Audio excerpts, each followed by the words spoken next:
Well, time for a little update. I found out a couple things. Um, Turns out that I should have probably flipped the engine over so I could show you, but um, the I talked to Modular Head Shop, and they were thinking that maybe one of the rod sets was just out of basically wasn't completely round, was just out maybe a couple hundred thousandths or something like that, and that's what was causing it. So I went ahead and I didn't have everything I needed. I went ahead to check everything. I went ahead and bought a new digital um, torque wrench that also does angles, because I saw it, but then I totally forgot about it, that there were instructions that came with these heads, or sorry, with these rods and everything, that you were supposed to go to 30 foot-pounds and then 60 degrees, versus I was following the factory specs, which was 20, 25, and then 90 degrees. So I was actually trying to go too far with them. And so when I talked to Jordan at Modular Head Shop, he's like, well, you can't really guess at the angle. You need a digital torque wrench, so that it does angles and everything like that. So I ended up getting that. And he also wanted me to check the stretch, because since I was only supposed to go to 60, and I did try to go beyond that. I didn't quite get to 90, but I did. I may have went beyond 60, so he wanted me to get a old dial indicator so I could check the stretch on the bolts, which I did not have, so I had to get that this week. And also a digital, like not caliper, but to measure the bore space, so that I could check to see if it was out of round and whatnot. So all that stuff came in this week.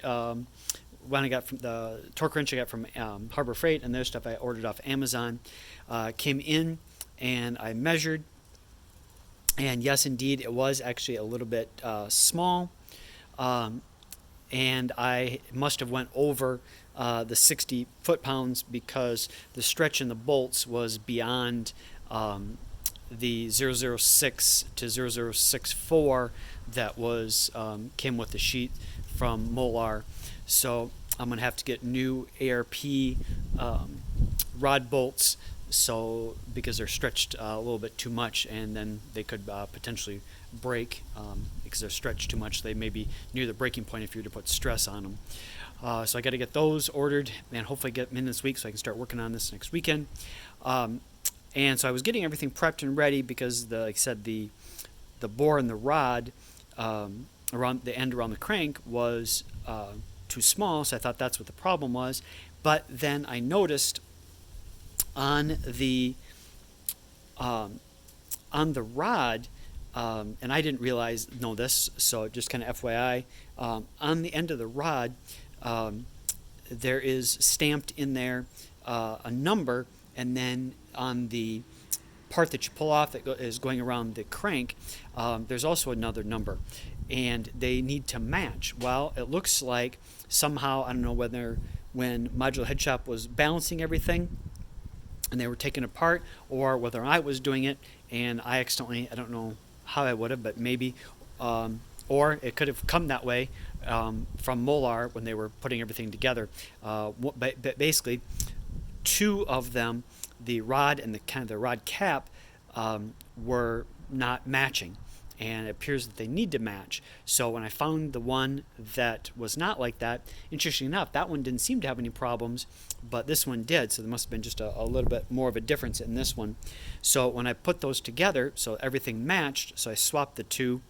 Then when I clamp it down, it spins over just fine, and when I use the bore gauge on it, it is very close to one of the other ones I measured. So I thought I was going to have to get or take that and have it sent down to the Modular Head Shop to have them bore it out, a couple, maybe a hundred thousandths or a couple hundred thousandths, but turns out I don't.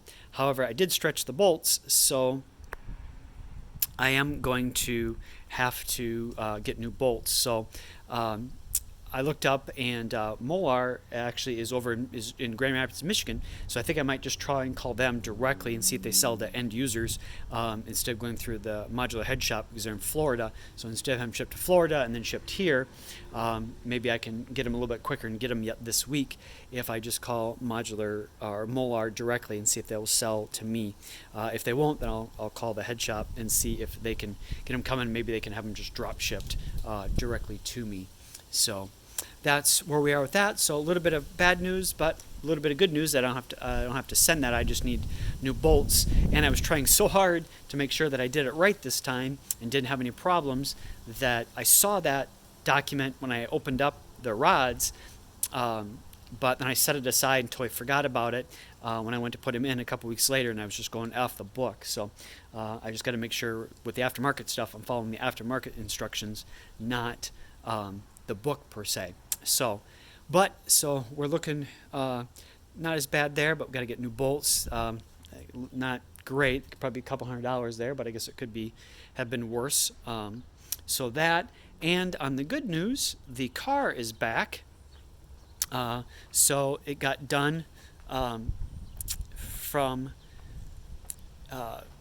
Kinning Technology or Performance in town here, and he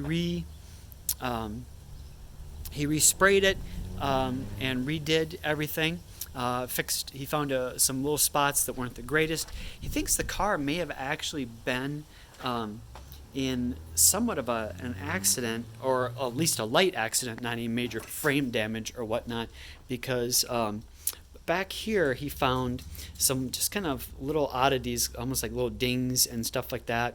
And when he took the spoiler off, when he was respraying it, he noticed that it had been repainted, but they hadn't actually taken that off. So you could see some lines and stuff, and there were spots where the clear was peeling and not the greatest. So I just had him, cost me a little bit extra, but I just had him redo all of it and fix most of the little things that he found. So as you can see there, he had to extend it I think he said about 3 inches on each side. I was thinking he was only going to have to go like 1.5 inches, but he ended up having to go about 3, he said, on each side to get the fender flares then to support the 345s. So one thing I'm going to talk to him about that we may end up doing is that piece that he did right down here is metal on the plastic, and then he just kind of like you hold like different emblems on.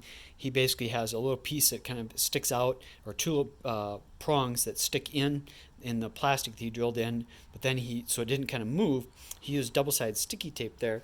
But as you can see, that left a little bit of a gap there, and so I'd like to have it look a little bit, no gap, so it looks truly factory. So we're thinking maybe either having a piece 3D printed, if we take that off and have it scanned, or maybe like a mold plastic mold injection piece, and then he could plastic weld it on. So then, like I said, it would look perfectly seamless, like it was that way from Ford. But everything else that he did, that's not his fault at all. Just kind of working with what he had. But I was thinking about the other idea, so we're talking about that. So maybe fix that up with that. But everything else, the paint job, everything else he fixed is just spectacular. And these turned out so good. You wouldn't even, just perfectly smooth and everything. So, you wouldn't even realize that didn't come from Ford like that. But that fender flare looks just amazing. But definitely has some wide hips on it now, like I said. So kind of hard to see here in the light, but yeah, so that's what it looks like now with those. So you can kind of see over here on this side a little bit. So it's looking good. I think I'm going to have him maybe fix up some stuff on the bumper. This is just the plastic, the grill there, over the course of time, has just kind of faded and stuff. And I noticed that there are some little stuff like this, some spider webbing in the plastic bumper here, the bumper cover. So I'm thinking I may talk to him about maybe fixing the spider webbing. There's a couple other spots that are like that, and then respray it. Because the other thing is, since you resprayed everything else, I don't know if it's going to show up on camera or not, but you can see this is super white, and this has almost got a little bit of a slight yellow tinge to it. I think just because, of being from 2007, just kind of fading over the course of time, and the white yellowing slightly. So I think I might see about having him fix the spots on there that are kind of spider webbing a little bit. And then also, you can kind of see there's a little bit more right there.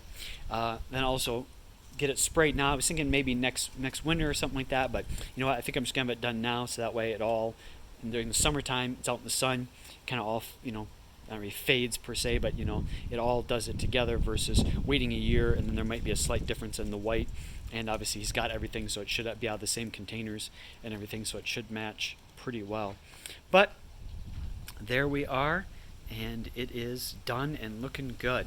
So that's an update. Sorry about being a little bit long this time, but just kind of a lot of stuff to cover. So that's where we're at. Thanks for watching. Bye.